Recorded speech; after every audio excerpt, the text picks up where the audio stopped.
میرے دوستو بزرگو عزیزو، کافر اور مسلمان کی زندگی میں فرق صرف ذکر کا ہے، فرق صرف ذکر کا ہے۔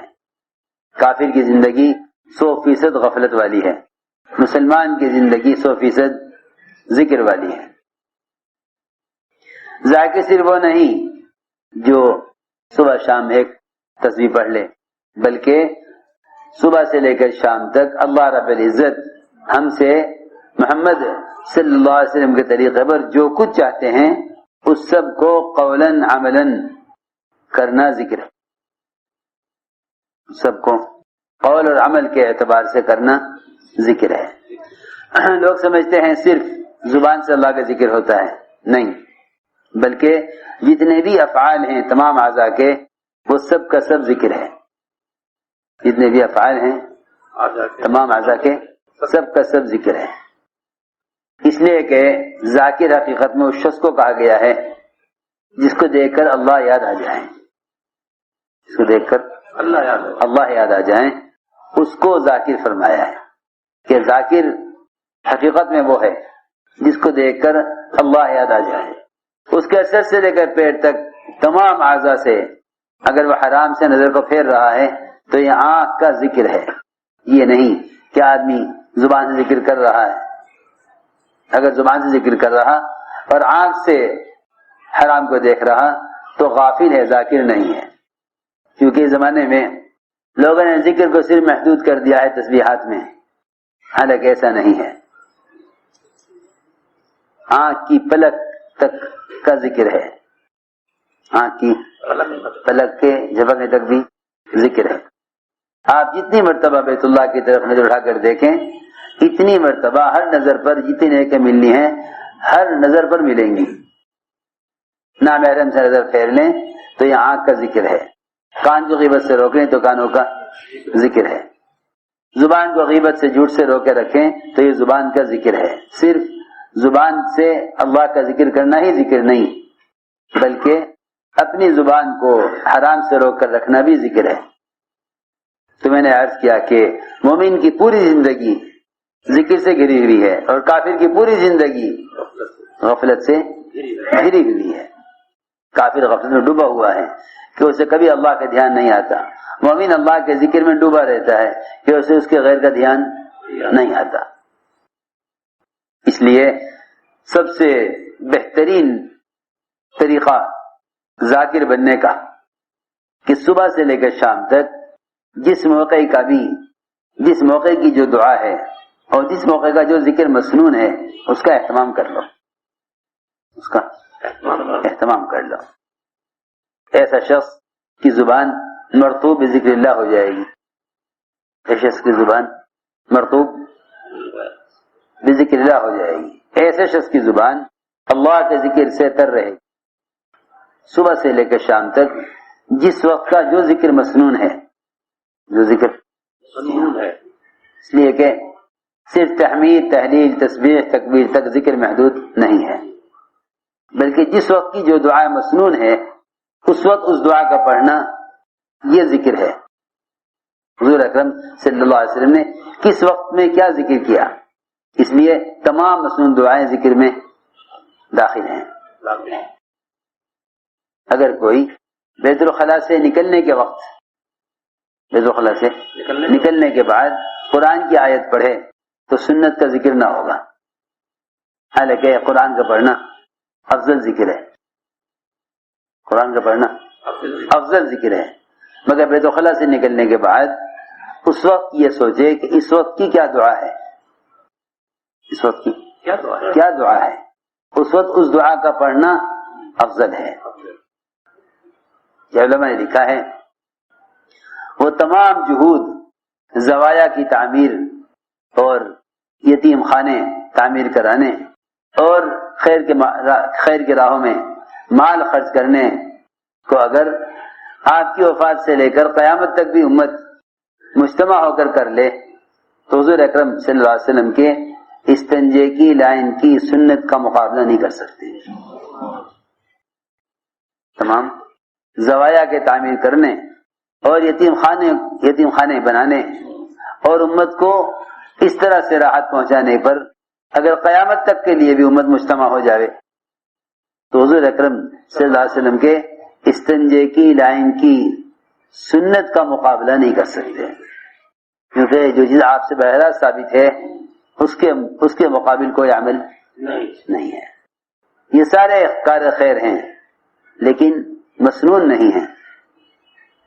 جو چیز مسنون ہے اس کے انوارات میں اس لیے عرض کر رہا ہوں کہ بعض مرتبہ آدمی دنیا میں کوئی بڑا کارنامہ انجام دے لیتا ہے تو پھر یہ سوچتا ہے کہ اگر مسنون دعائیں یاد نہ کی تو کیا بات ہے، اور بھی تو بڑے خیر کے کام کر رہا ہوں، اگر بیت الخلاء میں جانے کی دعا یاد نہیں تو کیا ہو گیا، میں اس سے بھی بڑے کام کر رہا ہوں۔ یہ بات یاد رکھو، جو چیز حضور اکرم صلی اللہ علیہ وسلم سے براہ راست ثابت ہے اس کے مقابل اور کوئی عمل نہیں ہے۔ اس لیے میں نے عرض کیا کہ ذکر یہ بنے گا، اس وقت کا ذکر کیا ہے کہ بیت الخلاء سے نکلنے کے وقت کی دعا پڑھو، بیت الخلاء میں جانے سے پہلے داخل ہونے کی دعا پڑھو، مسجد سے نکلنے کے وقت کیا ذکر ہے، مسجد میں داخل ہونے کے وقت کیا ذکر ہے، نئے چاند دیکھنے کا کیا ذکر ہے، آندھی چلے تو کیا ذکر ہے، صبح سے لے کے شام تک کائنات زمین آسمان کے درمیان جو بھی بات پیش آئے گی اس سے متعلق آپ نے ذکر بتا دیا ہے، لیکن لوگ جانتے ہی نہیں۔ میں کیا بتاؤں آپ حضرات کو، امت نے مسنون دعاؤں میں سے صرف اپنی دنیاوی حاجتوں سے متعلق دعائیں چھانٹ لی ہیں، باقی سارا دعاؤں کا ذخیرہ چھوڑ دیا۔ جن تمام دعاؤں سے ہر لمحہ برکتیں اور خیریں نازل ہوتی، ان سب کو چھوڑ کر صرف اپنی دنیاوی حاجت سے متعلق دعائیں یاد کی ہوئی ہیں۔ اس میں کوئی شک نہیں کہ جوتے کا تسمہ بھی ٹوٹ جاوے تو ہم اللہ سے مانگیں، اس میں کوئی شک نہیں۔ یہ اس کا مطلب یہ نہیں کہ ہم حضور اکرم صلی اللہ علیہ وسلم کی وہ دعائیں جو مختلف افعال، مختلف اعمال اور آخرت سے متعلق ہیں ان کو بھلا دیں۔ اس لیے میں نے عرض کیا کہ صبح سے لے کر شام تک جس وقت کا بھی جو ذکر ہے اور جس موقع کا ذکر ہے، بازار میں کیا ذکر ہو، بیت الخلاء جا رہے کیا ذکر ہو، ہر موقع کی مسنون دعائیں یاد کرو اور ہر موقع پر اس دعا کو پڑھو۔ صبح اور شام کے اذکار بیان کرتے ہیں بنو ہاشم کے ایک آزاد کردہ غلام، ان کی والدہ نے ان سے بیان کیا کہ ان کی والدہ حضور اکرم صلی اللہ علیہ وسلم کی صاحبزادیوں میں سے کسی صاحبزادی کی خدمت کیا کرتی تھی، تو انہوں نے اپنی خادمہ سے بیان کیا، کیونکہ پہلے زمانے میں خدمت دینے والوں کو علم دیا جاتا تھا، خدمت کرنے والوں کو علم سکھلایا جاتا تھا، تو آپ کی صاحبزادی نے اپنی خادمہ کو بتلایا کہ حضور اکرم صلی اللہ علیہ وسلم اپنی بیٹی کو سکھلایا کرتے تھے، اے میری بیٹیا صبح کو کہا کر سبحان اللہ وبحمدہ ولا قوت الا باللہ ما شاء اللہ کان وما لم یشاء لم یکن اعلم ان اللہ علی کل شیء قدیر وان اللہ قد احاط بکل شیء علما۔ آپ نے فرمایا کہ جو یہ کلمات صبح کہہ لے گا وہ شام تک ہر قسم کے حادثے سے، ہر قسم کی ناگواری سے محفوظ رہے گا، جو ان کلمات کو شام کو کہہ لے گا وہ صبح تک محفوظ کر دیا جائے گا۔ ابو درداء رضی اللہ عنہ کلمات کہیں صبح کو، لوگ آ کے کہتے رہے مکان جل گیا، وہ ماننے کو تیار نہ ہو، کبھی کیسے مصیبت آ گئی مکان پہ جب دعا پڑھے ہوئے ہوں۔ فرمایا کہ جو شخص، ابو درداء فرماتے ہیں کہ جس شخص نے صبح اور شام حسبی اللہ لا الہ الا ہو علیہ توکلت وهو رب العرش العظیم، حسبی اللہ لا الہ الا ہو علیہ توکلت وهو رب العرش العظیم 7 مرتبہ جس نے کلمات کہہ لیے صبح، اللہ رب العزت اس کو ہر ناگواری سے، ہر مشکل کام سے اللہ رب العزت کی کفایت کریں گے۔ یہ ان کلمات کو سمجھ کر کہہ رہا ہو یا بغیر سمجھے، ان کلمات کو دھیان دے کر کہہ رہا ہو یا بغیر دھیان کے، اللہ رب العزت اس کو اس کے ہر کام میں اور ہر مشکل مسئلے میں اس کی کفایت کریں گے۔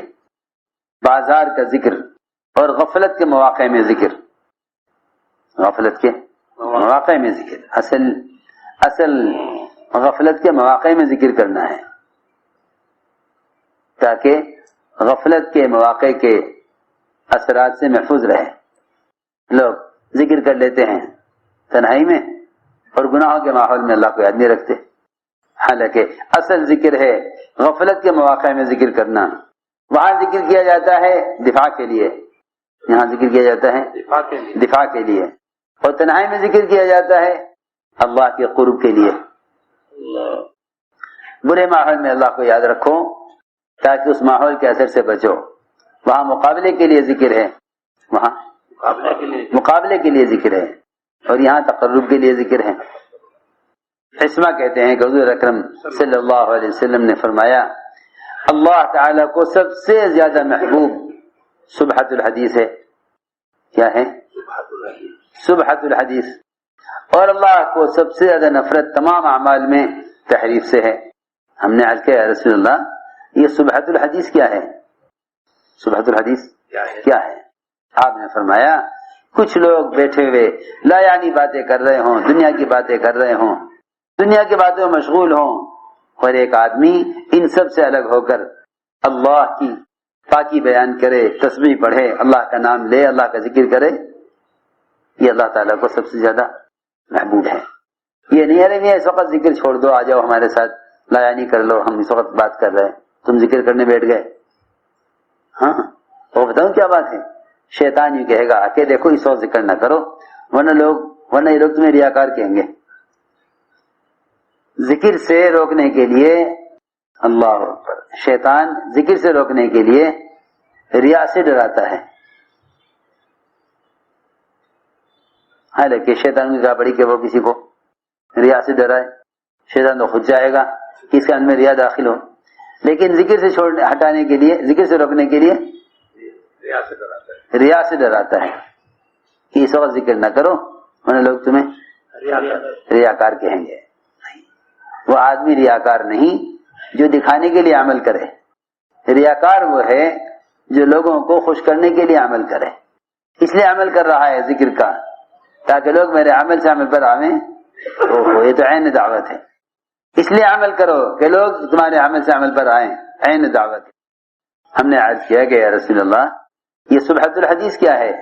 فرمایا کہ لوگ بیٹھے دنیا کی باتیں کر رہے ہوں اور ایک آدمی کہے کہ میں تو الگ ہو کر اللہ کی تسبیح بیان کروں گا. ہم نے عرض کیا یا رسول اللہ تحریف کیا ہے؟ تحریف کیا ہے؟ فرمایا تحریف یہ ہے کہ کچھ لوگ ہیں جو اچھے حال میں ہیں، ٹھیک ٹھاک ہیں، دنیا میں اچھا گزارا کر رہے ہیں، ان کا پڑوسی یا ان کا ساتھی ان سے پوچھتا ہے کہ ہاں بھائی تمہارا گزر بسر کیسا چل رہا ہے؟ تو وہ یہ کہیں کہ ہم تو بڑے حالات میں ہیں، بڑے پریشان ہیں. تو اللہ کو سب سے زیادہ نفرت ایسے آدمی سے ہے، سب سے زیادہ نفرت ایسے شخص سے ہے کہ لوگ اس سے اس کا حال پوچھیں تو وہ یہ کہے کہ ہم تو بڑے برے حال میں ہیں. اور واقعی ابراہیم علیہ السلام نے اسی لیے کہہ دیا تھا اپنی بہو سے کہ بیٹا آئے گا شکار سے واپس تو کہہ دینا کہ اپنے گھر کی چوکھٹ بدل دے، بیوی کو طلاق دے دے. کیونکہ بیوی سے پوچھا تھا حال، بہو سے پوچھا تھا ہاں کیا حال چال ہیں، اس نے یہ کہا تھا کہ بہت برے حالات ہیں، بڑی تنگی میں ہیں، بڑے پریشان ہیں. تو میں چلو وہ اسماعیل آئے گا اسے کہہ دینا کہ تمہارا باپ کہہ گیا ہے گھر کی چوکھٹ بدل دو. پر بدل طلاق دے دی اس کو، جاؤ تمہاری چھٹی. کیوں کہ وہ تمہیں طلاق دینے کے لیے کہہ گئے. کیا بات پیش آ گئی تھی کہ مجھ سے پوچھے تھے کیسا گزر بسر ہے، میں نے کہہ دیا تھا کہ برا حال ہے، تو جاؤ تمہیں طلاق.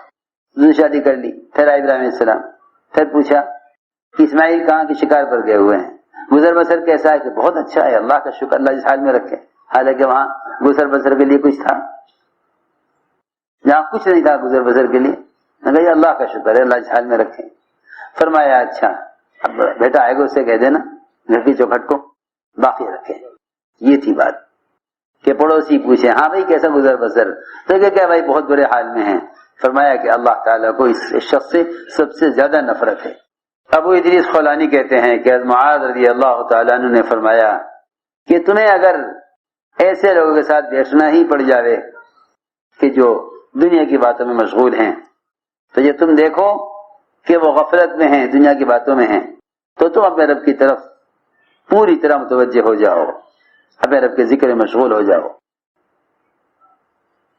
اور یہ کہا کرتے تھے صحابہ کہ دعا کی قبولیت کی نشانی یہ ہے کہ جب تم دیکھو کہ لوگ غافل ہیں دنیا کی باتوں میں تو تم اپنے رب کی طرف متوجہ ہو جاؤ۔ ابو قلابہ کہتے ہیں کہ دو آدمی بازار میں ملے، بازار بڑی غفلت کی جگہ ہے، وہاں سب سے زیادہ ذکر کی ضرورت ہے، تو بازار میں ملاقات ہوئی دو آدمیوں کی، ایک نے کہا دوسرے سے، بازار میں ایک نے کہا دوسرے سے ارے اللہ سے استغفار کریں، اللہ سے استغفار کریں، یہ استغفار کا وقت ہے، کیونکہ لوگ بازار میں غفلت میں ہیں، خرید و فروخت میں غفلت میں، ہم استغفار کریں۔ چنانچہ اس نے ایک آدمی کو پکڑا اپنے ساتھ اور استغفار کرنے لگے، چنانچہ ان میں سے ایک کا انتقال ہو گیا، کچھ دن بعد ایک کا انتقال ہو گیا۔ اس کے مرنے کے بعد دوسرے نے اس کو خواب میں دیکھا، تو مرنے والے نے کہا کہ ارے تمہیں معلوم بھی ہے میرے ساتھ کیا ہوا؟ اللہ نے میری مغفرت کر دی اس دن بازار میں استغفار کرنے کی وجہ سے، اس دن بازار میں جو میں نے تمہیں استغفار کیا تھا نا، تو یہ خبر بھی ہے اللہ نے اس پر میری مغفرت کر دی، اس رات میں جو بازار میں ہم نے استغفار کیا تھا اللہ نے اس پر میری مغفرت کر دی، اس رات میں جو بازار میں ہم نے استغفار کیا تھا۔